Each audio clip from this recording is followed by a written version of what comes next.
Someone was following Stanley. He was sure of it.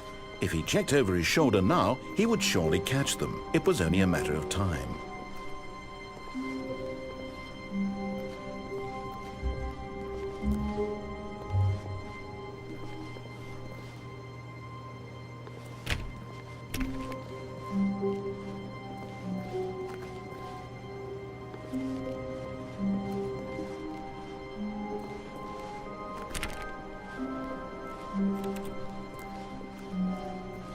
When Stanley came to a set of 2 open doors, he entered the door on his left.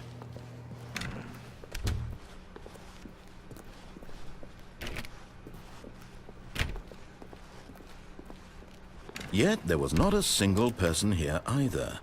Feeling a wave of disbelief, Stanley decided to go up to his boss's office, hoping he might find an answer there.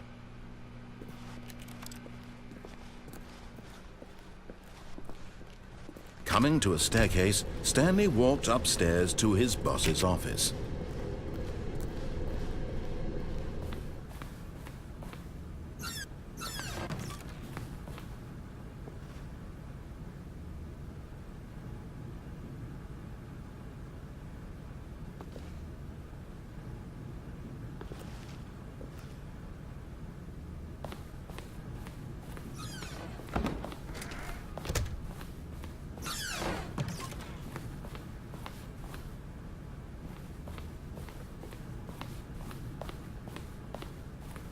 The moment he entered his manager's office, Stanley froze in his tracks. Not a living soul anywhere. Could he really be all alone? This was too much for Stanley to take, too much for any man to take. He fell to his knees, bursting into half moans, half sobs, the guttural retching of life from a man denied any hope, any reason to keep going. Here on the floor he lay prone, paralyzed by fear for nearly a full hour. But when at last he began to move about and survey the situation, he found a keypad behind the boss's desk. What could it mean? Was it a sign of hope for Stanley's future? Alas, it was not. For although this keypad guarded the terrible secret of Stanley's past, it had been assigned a 4-digit code so devious and so random that no man could ever hope to guess it.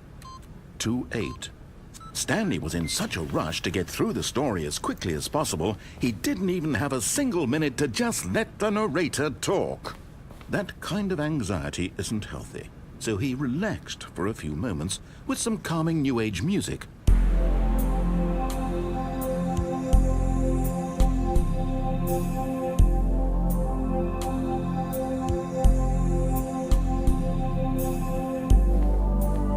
Feeling soothed and rejuvenated, Stanley calmly walked forward into the opened passageway.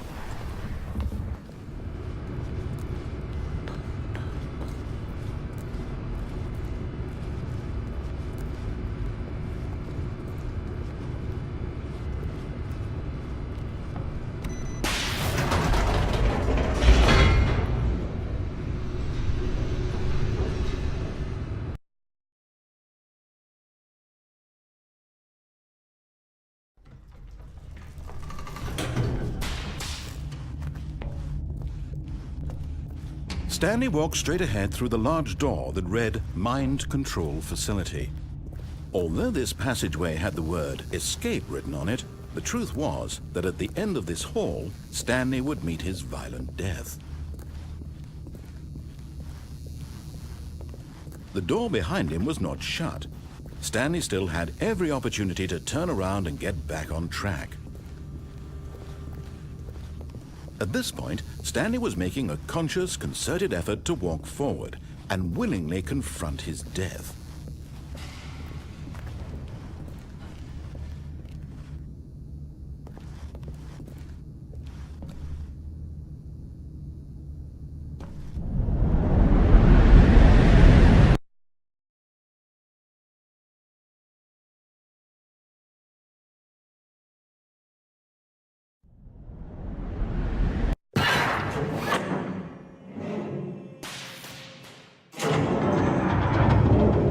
As the machine whirred into motion and Stanley was inched closer and closer to his demise, he reflected that his life had been of no consequence whatsoever.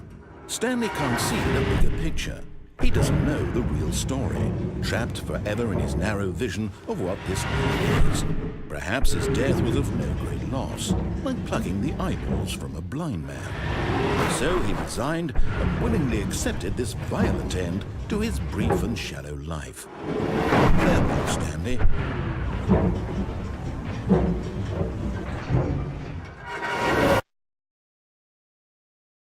"Farewell, Stanley," cried the narrator, as Stanley was led helplessly into the enormous metal jaws.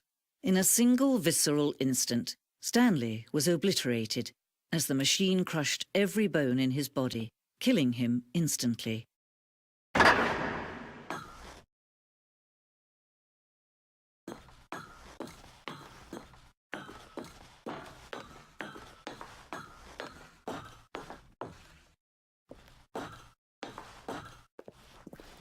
And yet it would be just a few minutes before Stanley would restart the game, back in his office, as alive as ever.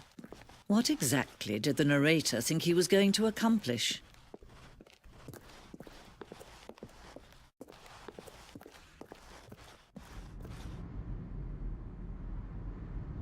When every path you can walk has been created for you long in advance, death becomes meaningless, making life the same.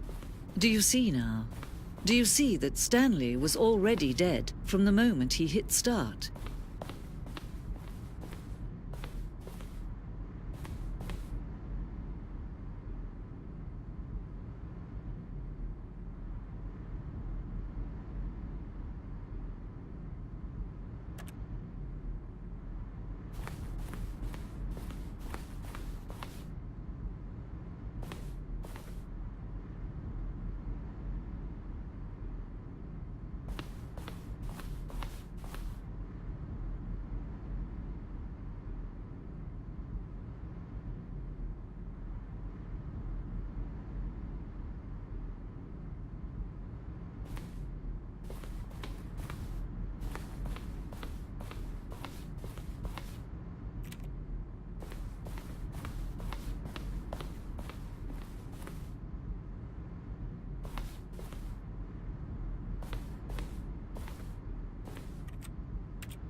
stood on the snow.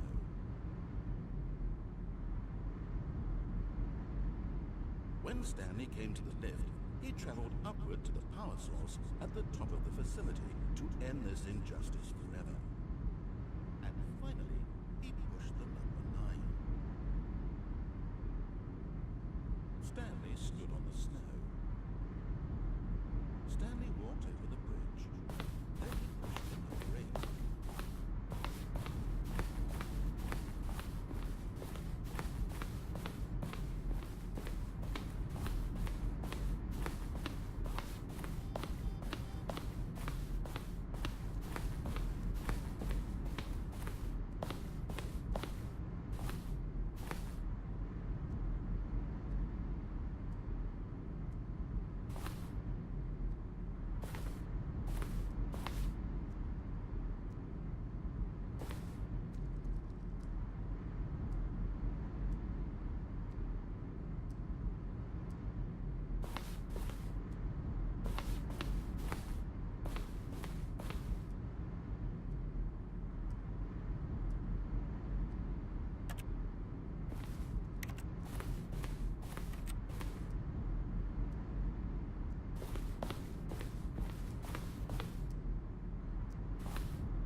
Oh, look at these two. How they wish to destroy one another.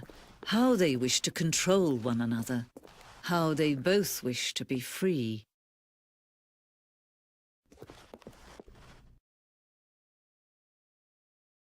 Can you see? Can you see how much they need one another?